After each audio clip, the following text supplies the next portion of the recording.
So now we have the first panel for the day.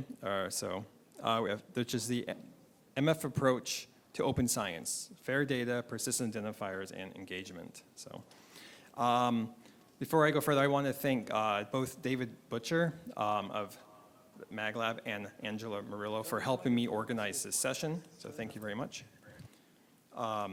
Data management has come to the foreground with, among other things, the OSTP memo on ensuring free, immediate, and equitable access to federally funded research. And that was about a year and a half ago. And then it continued with last year being named the Year of Open Science.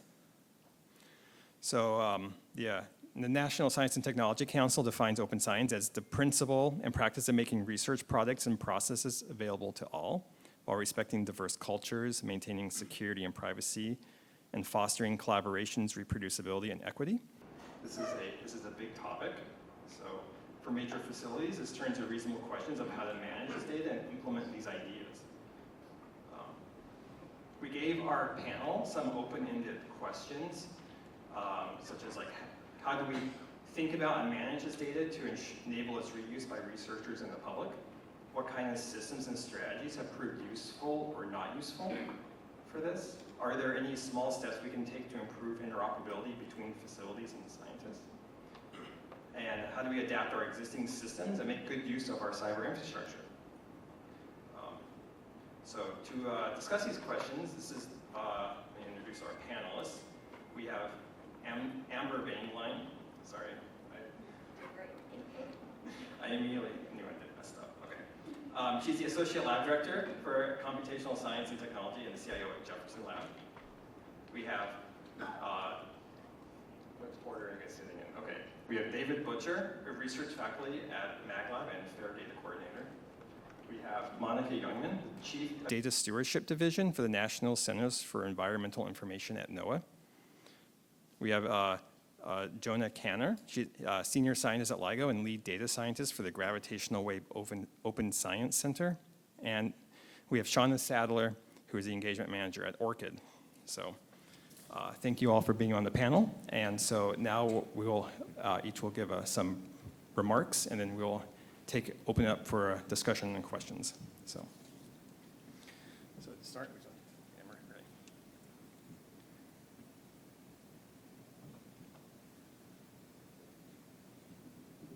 Okay. All right. So okay. Thank you so much. I'm delighted by the invitation to come here. I've already learned a lot, so that has been, for me, a great reason to make a trip across the country where it's slightly warmer than it is in Tidewater, Virginia right now. So I'm going to start off, since many of you may or may not be familiar with the DOE, I just wanted to give you some sense as to why it's called the DOE complex. It consists of 17 different labs, 10 of which are considered open science labs that are run by the Office of Science. The others are not open, shall we say. And there's 28 user facilities in these. So this is a difficult beast to grapple with if you're looking at it from a facility perspective. So, but still in all, DOE does have a public access policy. That public access policy is managed by the DOE's Office of Science and Technology. And we have a recent update to this in 2023 as part of the activities around the Year of Open Science. One of the things that this policy does is take the next few steps in what OSTI was doing before then, which is to provide free and immediate access to peer-reviewed publications and scholarly publications, and then also to curate the data that was presented in those publications, and then to use persistent identifiers for research outputs, researchers, organizations, and awards. When they say awards here, in some sense they mean, did you get a grant, but also did you get an award on a DOE instrument? Are you working at one of the user facilities, and was that funded? That's going to be an important consideration later on as we're starting to talk through what does it look like to manage data lifecycle for the entirety of the data at a DOE facility. And so I left a link here to the access plan. This is something you can see yourself. And then I mentioned the business about the PIDs coming more to the fore. And just to show you that this is actually a success story, going back to that first policy that was written in 2014, the the DOI registration by type has gone up remarkably, and it's really interesting to see around a little bit later than 2014, you can start to see the data set DOIs start to rise, and then there was a big jump.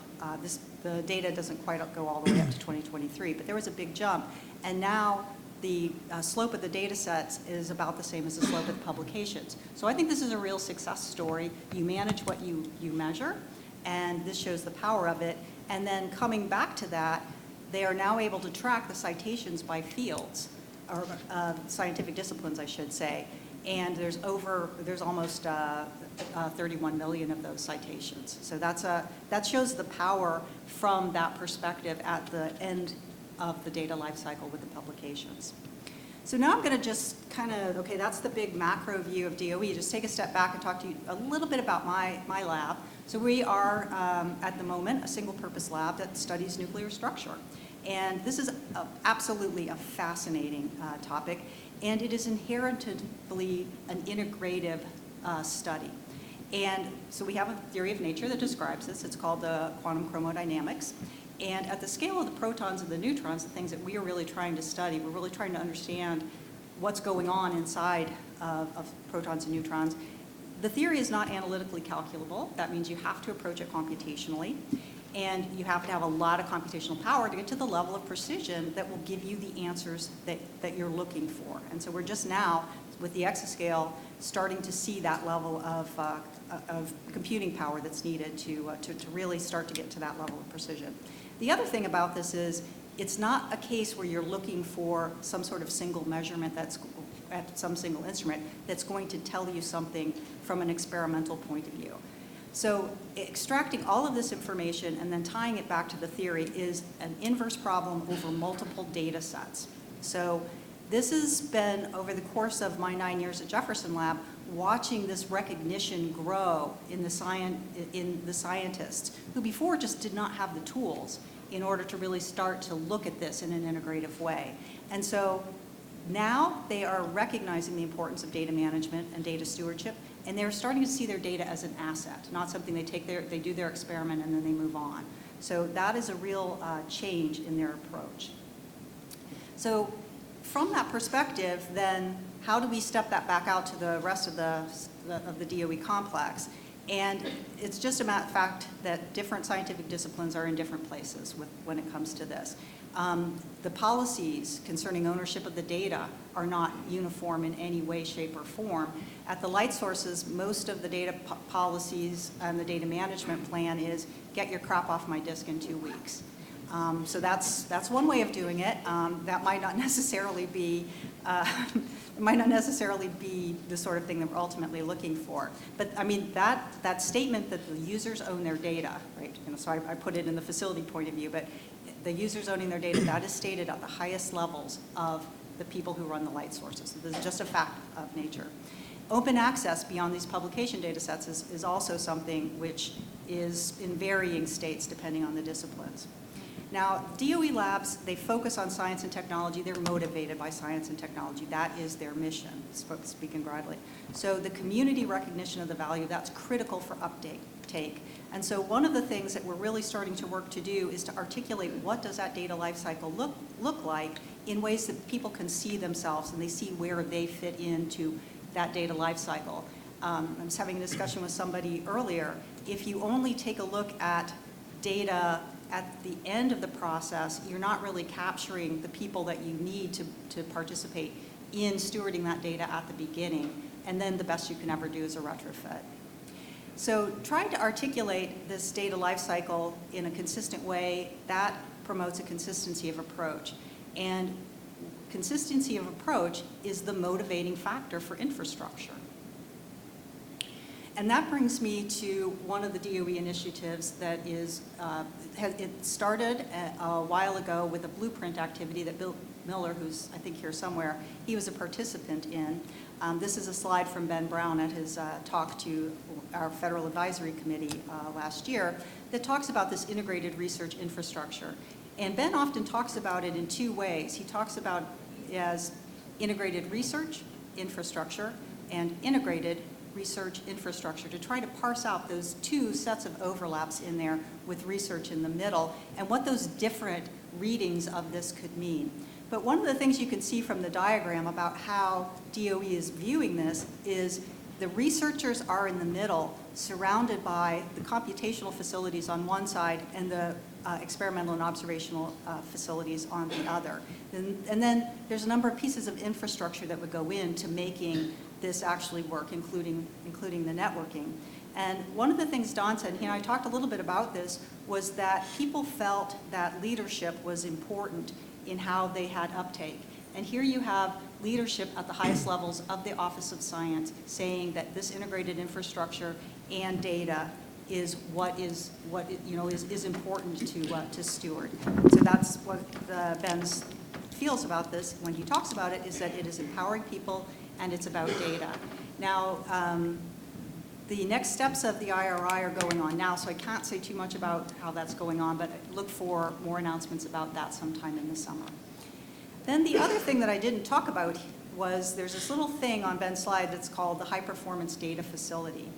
And that is a new project that is set to become DOE's newest high-performance computing resource through the Office of Advanced Scientific Computing Research Program.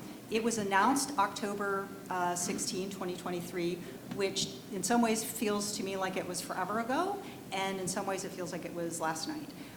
It's a distributed facility with a hub and spoke architecture, and it will meet or exceed the needs that were outlined in this blueprint activity report. And it is a partnership between Thomas Jefferson National Accelerator Facility, Jefferson Lab, and Lawrence Berkeley Lab. Jefferson Lab is the lead, and I am the project director. And so we've written down what the mission here is of HPDF, and I can let you read that. But again, this and the IRI are starting to move in parallel, and you'll be hearing more about those in the summer. Tom, turn it over to the next.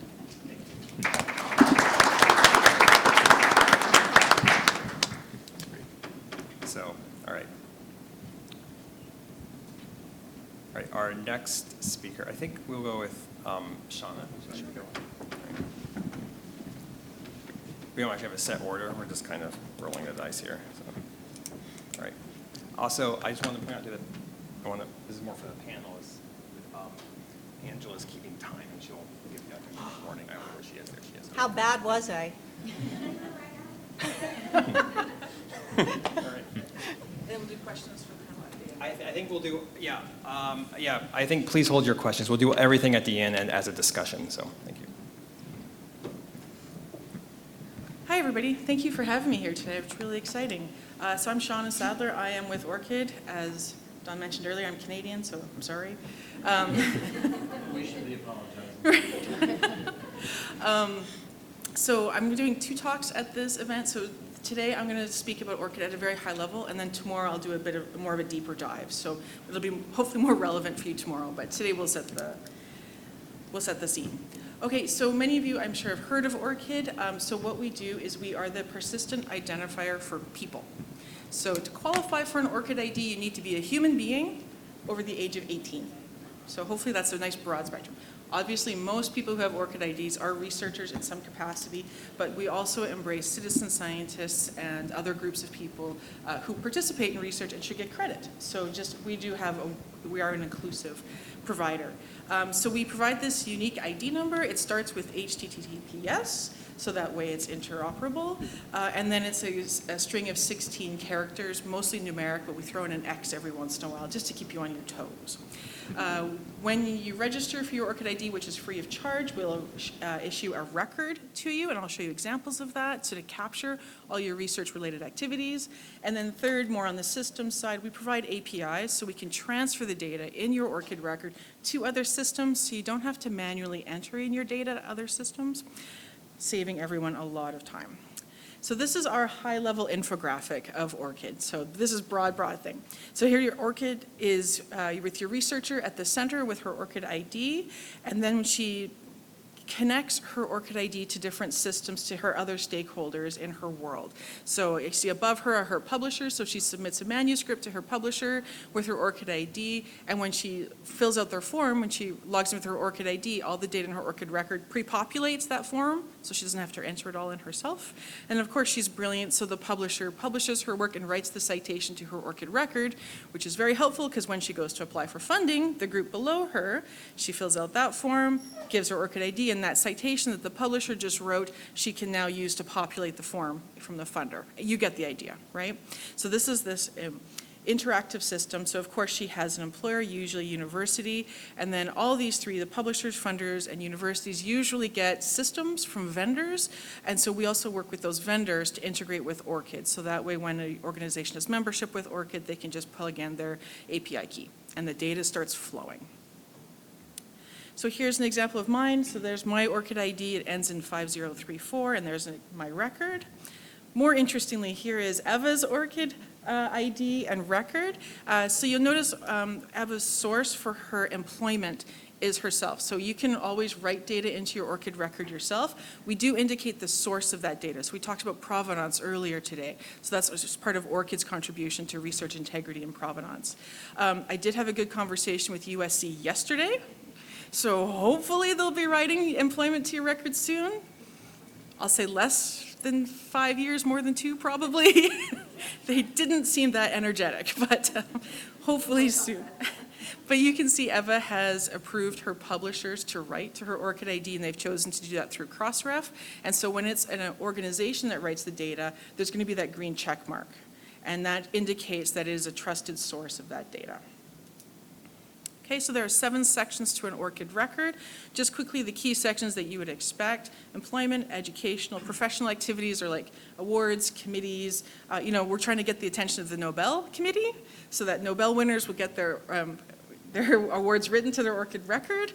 I will say we are tracking, and more Nobel winners have ORCID IDs and records. So we're making the case. The next one under the funding, of course, we're talking to NSF about that. They are interested in receiving your information. Writing it, they're not so committal, but they know they have to do it, but we'll get there. The one under that is where major facilities come in, and that's where I'll do more tomorrow about that, is research resources. I'll show you an example. And then, of course, works as your publications and peer review activities.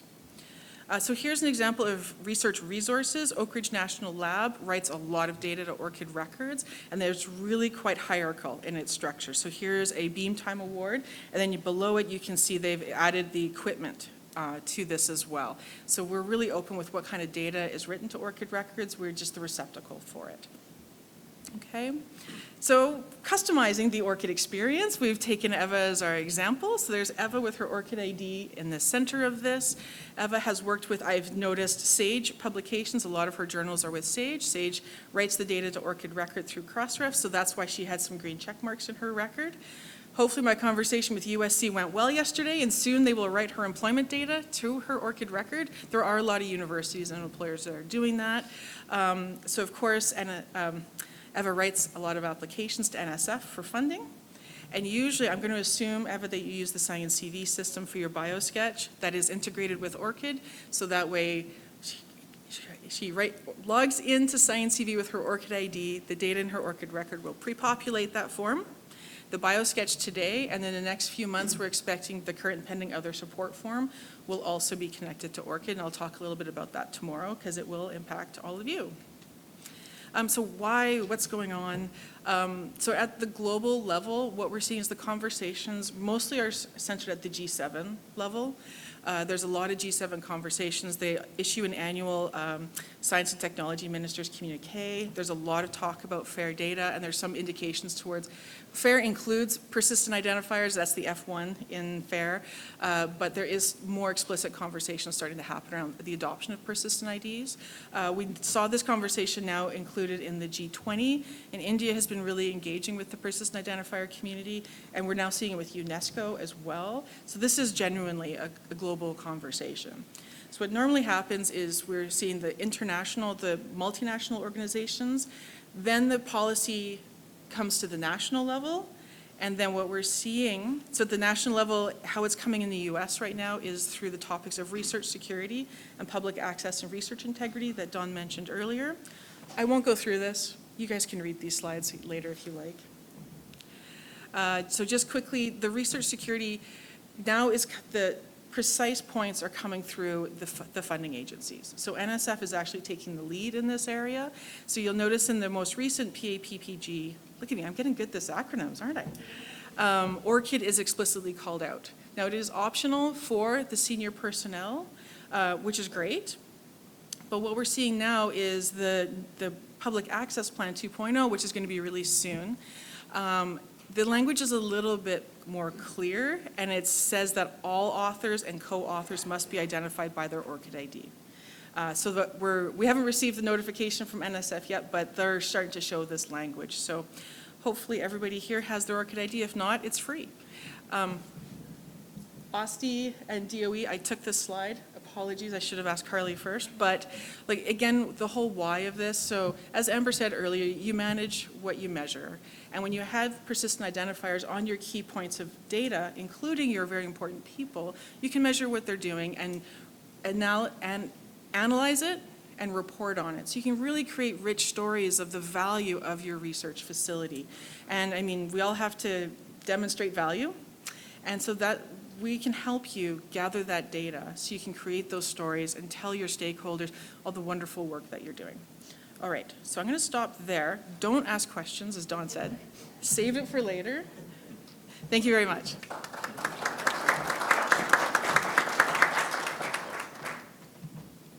Thank you. All right.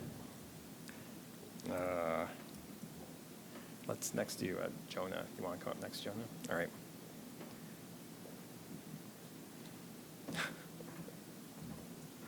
All right. Here you go. Great, thank you. Great. Hi, everyone. Thank you so much. It's very nice to be here. My name is Jonah Kanner. I work at LIGO Laboratory out of Caltech, just up the road. So to think about fair data access, I like to think a lot about the last mile problem. So by analogy, this is a transportation analogy. So the last mile problem in print transportation, maybe you're familiar, that a city may have this whole network of how to move people around, be that public transit, subways, buses, highways. But then, you know, your customers might live a mile or more away from their nearest hub. So a person might live a mile from their nearest train station. So if they can just connect to that network, then now they can move around the city. But how do we connect them? How do we cross that last mile? So when we're thinking through this lens about public data and fair public data, right, you know, our users might be in a really different place than our expert users of the data. So many of our tools, our software, our services that we have for working with data, finding data, those might require some amount of expert knowledge, right? Science is hard. And most of us learn to do science by sitting at the feet of somebody who's right down the hall or in our office, or we can ask questions. But when we make our data available publicly, for me at least, the first thing we discovered was that the public includes a much broader set of people who might have access to those sorts of mentors and training. So how do we present our data in a way that it'll be usable not by the person down the hall, but by the person on the other side of the country or in another country, with all sorts of, you know, you can imagine all the barriers that might come into play there. And, you know, so here's an example. Here's an example of a user of, in this case, our data user has a bike, but all our systems and software have been prepared with the expectation that the user has a car. So what do we do for this guy? How are we going to get him connected with those expert networks? So here's some examples, some concrete examples of how this comes up for us with LIGO. So sure, our data are public, but are they easy to find and download? Do I recognize the file format? Can I figure out how to open it? You know, here's a question that we got that shocked me, right? When we started making data available, I got emails that said, how do I load your data into a spreadsheet? Well, you know, we have petabytes of data. It never occurred to me to put it in a spreadsheet.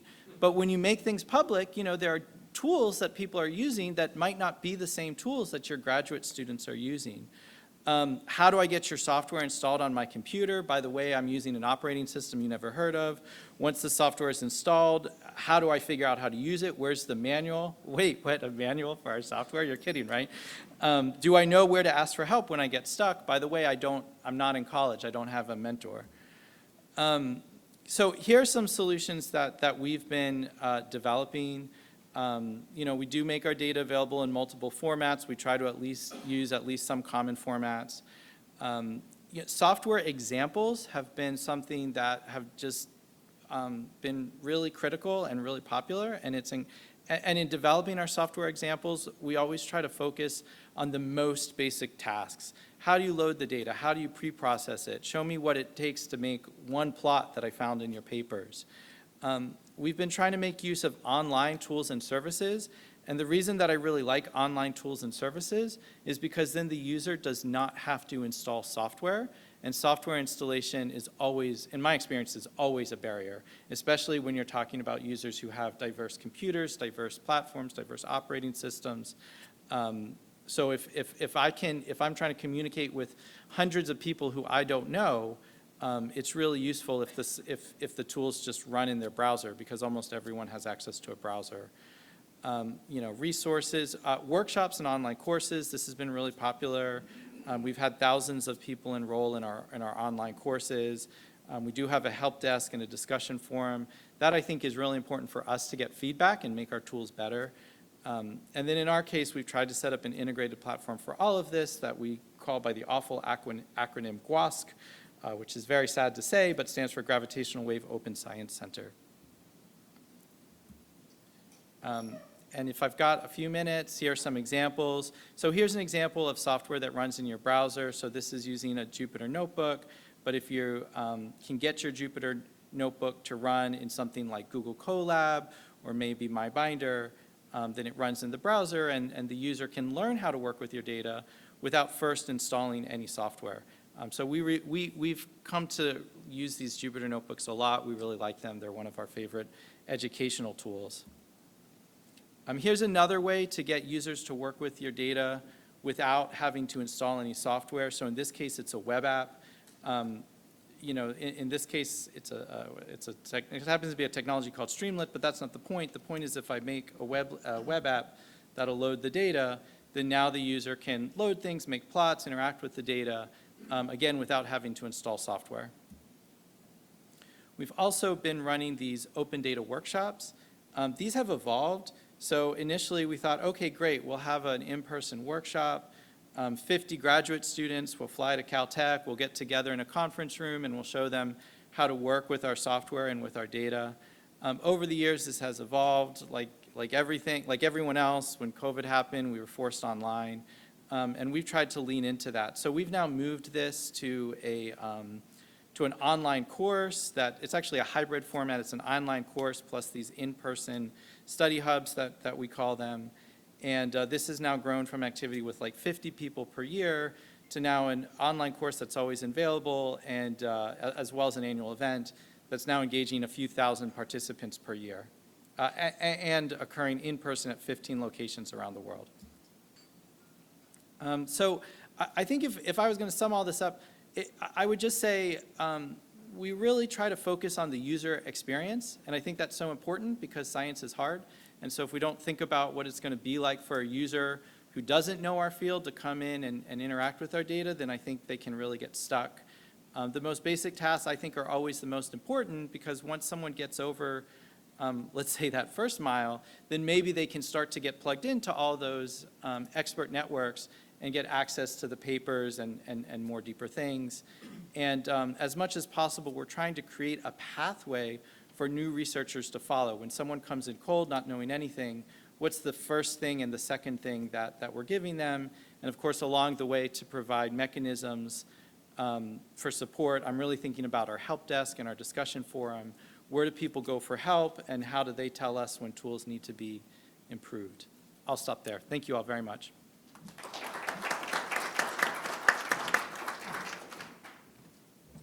Thank you. Yes. All right. Thanks, Jonah. Next, let's do. Would you like to go, Monica? Would you like to go? All right. Let's Let's see here. All right. All right. Thank you and good morning. So there are so many things I could talk about NOAA and data management. But in this case, I'm specifically going to be talking about how the National Centers for Environmental Information is envisioning and building the archive of the future. So this is beyond the box on a shelf that we're typically used to, and how do we really support fair data and open science.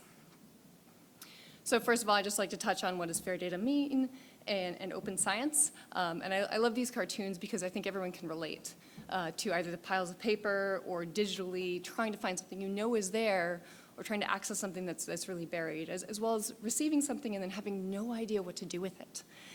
This work that we do really matters to researchers, to our decision makers, and to the public. So open science, I boil it down to transparent and accessible knowledge. So really moving beyond just that data foundation of fair data and really moving into the knowledge space. And then finally, this outcome. Why does this matter? It's the full value, the impact, and the credit of data and research to science and decision-making, problem solving and innovation. We can enable so much, and the major facilities and mid-scale facilities are really important parts of this problem because we have such a large impact. We have diverse data, we have diverse users, and that means our outcome that we can reach is huge by striving towards fair data and open science. So a little bit about NCEI. NCEI sits within NOAA, and our purpose is to make data useful. So we take Earth observations, everything from the bottom of the ocean to the surface of the sun. So this covers oceanography, meteorology, climatology, geophysics, and space weather. So very diverse data. And then we steward that data. So we provide archive and access services, and we also provide higher tiers of stewardship, higher value products in 24 different product areas. So examples are our World Ocean Database and our climate data records. In our archive and access, we steward over 50 petabytes of data. And we do not only NOAA data, but also partner data, including NSF-funded data, that is within the NOAA mission. So what are we doing with the future of archiving? And just imagine for a moment that we could have, pick your favorite platform, Google, Amazon, Netflix-like tool that could deliver, suggestions. We could deliver Jupyter notebooks with the data. We can use human language to answer people's questions and give them the data and the support, the resources, the standards, the documentation to answer their question and their problem. And then imagine further that we could do this across the government, that we could take environmental data and connect that with census data and business data, land management data, health data, socioeconomic data, broadly. And this is the foundation that we're really trying to build. So how are we doing this? The top two boxes here are the conceptual models we're using. On the top left, this is it comes from a UN Geoverse paper that I'd highly recommend. The link is in the last slide here. And really going from data to information, knowledge, and wisdom, trying to really get up that pyramid. On the top right, this is going from those flat PDF files that a lot of us know and love to link to open data, and really stepping up that staircase to link to open data so that's really beyond just a single organization. So how are we trying to do that within NOAA? On the bottom left, we realize that this is a huge change. NOAA itself is 12,000 employees, and we're trying to do this across organizations. And so it can be very overwhelming. And so we're looking at these different levels. Level 0 is really just get your data information into our cloud framework when we're specifically talking to NOAA. And then integrating that further and increasing that knowledge up to that domain standards alignment, which is across organizations. And so we don't want people to feel overwhelmed. It's just like, look, engage at level 0 with us, and then let's show the value and let's work over time up those levels of integration. On the bottom right, this is a graphic, and I know it's a little small here, but NCEI's services, these are tiers of stewardship. So on the bottom there, it's just that basic archive data preservation and access, working up to national level services, those climate data records that are authoritative products. And we really see this level of integration going across these tiers of stewardship. So it doesn't matter whether it's just a data set that's archived and we provide access to it, or whether it's that authoritative product. We want to be able to integrate that information up to that level 4. So technically, what are the building blocks of what we're doing right now?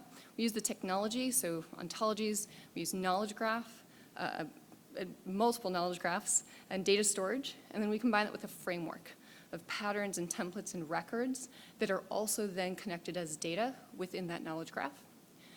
And then using a data model. So the OAIS is the Open Archival Information System, and we use that language, first of all, to set this up so that that language is the same across repositories. And then using that to really create whatever is ingested, whatever data is ingested, and metadata and documentation that then is created as a unit, put into a collection, and not just maybe one collection as we think of it today, but connected to any relevant collections, and then able to be delivered in a dissemination package that may not be exactly what we received. It may be combined with other data sources. And this is preserved and then also accessible as an archival information package. Another way of looking at this is that with this workflow of creating these information units, collections, and dissemination packages, that each step is considered a piece of data. Every process performed on the data, every piece of documentation, whether it's a Jupyter notebook, whether it's a set of keywords or languages that a particular domain uses, those all are put into the knowledge graph and linked as data. And so this is a preservation of that knowledge and not just the data or the metadata. And that provides the context for the future for people to be able to understand and truly reuse those data. The design here is also meant to enable AI and machine learning, not only to be able to tap into the knowledge graph and use all that contextual information, but also to be able to support improving the documentation and the metadata in a more automated fashion, rather than having our researchers have to key in every piece of information 10 different times. So this is what the full workflow looks like. If you're interested, I'll just talk at a high level here, really a secure ingest and into a trusted bucket. And our scientific product generation and monitoring can happen, and all this is connected to this archive workflow, where all that information is then stored and connected in that knowledge graph and provided to discovery services. So those are a couple different catalogs we use that are harvested by data.gov and a number of other catalog services out there. And then finally, it's all connected to an access bucket. And again, being able to provide diverse communities different ways to access the data, but having the same foundation. And ultimately, we'd like to expose the knowledge graph itself to be interoperable with other knowledge graphs. So for example, within NOAA, we've already worked with our social science group to be able to help them build a knowledge graph for social science data so that within NOAA we can start connecting those, and then more broadly across agencies, NASA, USGS, NSF, and beyond. So just kind of finally touching on the question that was posed is how can major facilities take steps towards this? So here, you can see the slides later, but the link to the UN Steps to Geoverse has information in different categories and specific pathways. So I'd really encourage you to take a look at that paper. And a number of these other recommendations connect with what we heard earlier this morning. So just echoing the importance of buy-in from leadership and workforce development, and then iteratively implementing a framework, because this is a big shift, but it's going to be so powerful for us to do as a community. Thanks.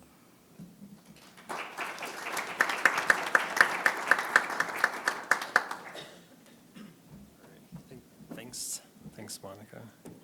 All right. Last, this one's the only. All right, David. Thank you. Hi, everybody. I'm David Butcher. I'm at the National High Magnetic Field Laboratory. I'm just going to touch on some general themes. I had the good fortune to be able to see everybody's slides ahead of time, so I tried not to duplicate too many of the themes they were already going over. So first of all, really quickly about the MagLab, we're a NSF user facility headquartered at Florida State University. We also have satellite locations at Los Alamos and at University of Florida in Gainesville. We have a variety of different user facilities. I'm not going to go over all of these, but we have everything from short, ultra-powerful magnetic fields to 100 Tesla to steady continuous fields, and a variety of different analytical techniques which are used with these various kinds of magnets. Special shout out to my department, ion cyclotron resonance, which is at the bottom. We do the best mass spectrometry in the world. I can say without any ego. In 2022, we had 1,958 users from 327 different kinds of institutions around the world and published over 350 articles in peer-reviewed journals, so quite a broad diversity. I like the spaghetti map that you can see at the bottom showing where all the people come from all over the country and all over the world. As you can see here in 2022, this shows our users by discipline. You can see that we have everything from condensed matter physics to chemistry, geochemistry, biochemistry, engineering, and each of those different vertical bars represents each of our different user facilities. You can see the color distribution shows the kind of different fields that are being covered by each of those facilities. So very broad, very diverse. Some of the general themes of what we think about the meaning of fair and open for the MagLab, we have to consider a variety of factors. First and foremost, facilitating and encouraging the desired behavior, that is open data sharing, from diverse groups of users and analytical techniques.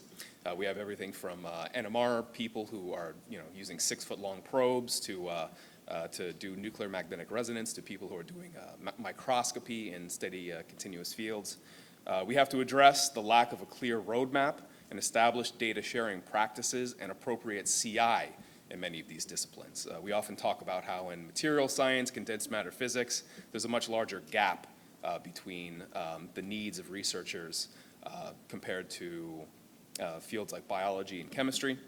And we also need to ensure that funder requirements are met within upcoming deadlines, which is something that was touched upon a little bit earlier with the discussion of the public access plans.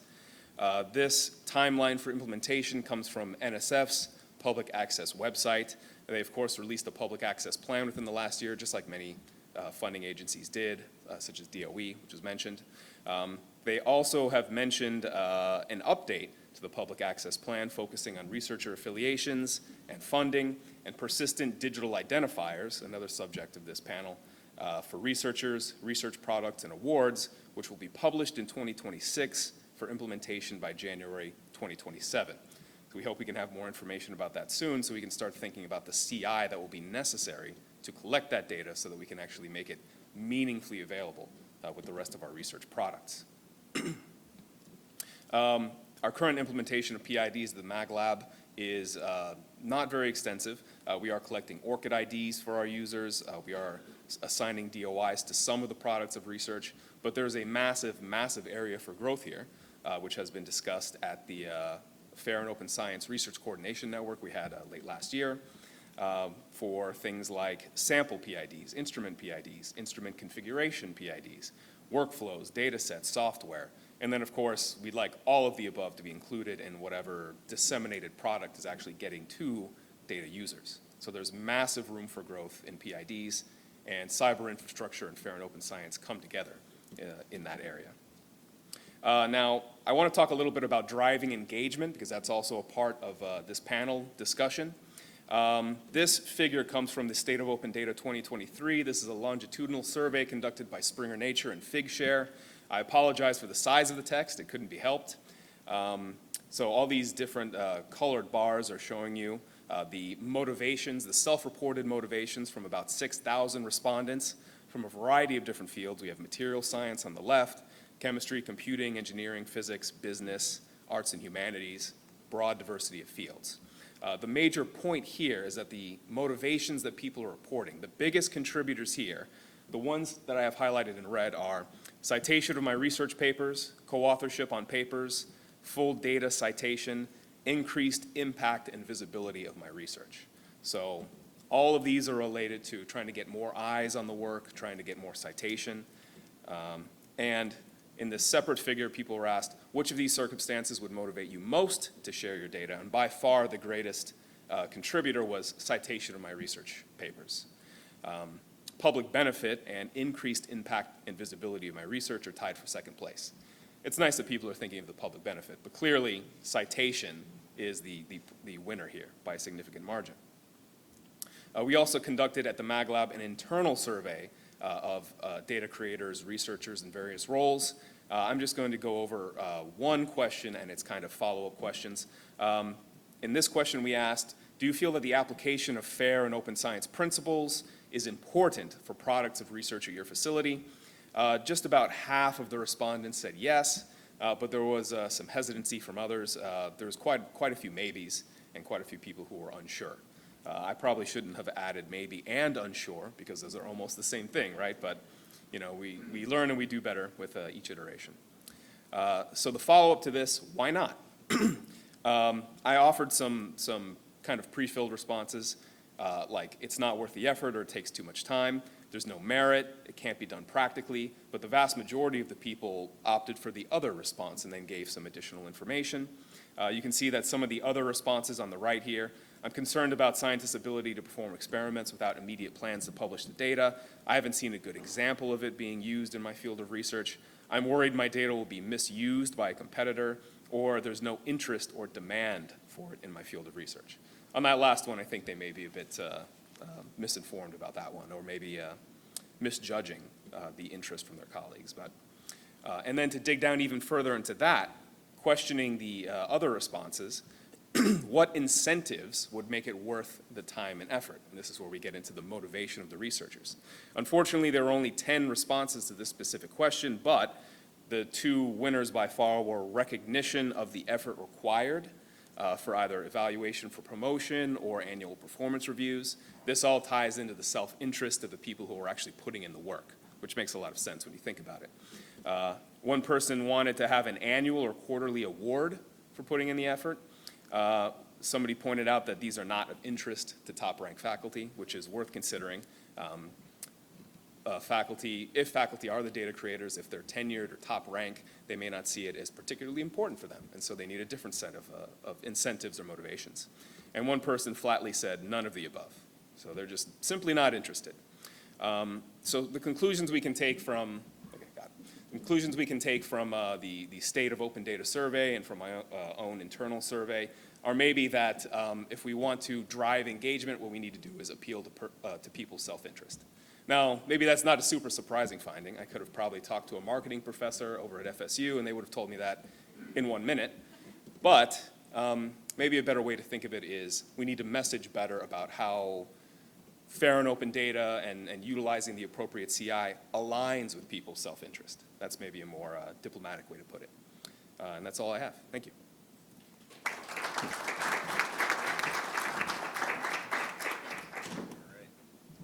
All right. Thank you, David.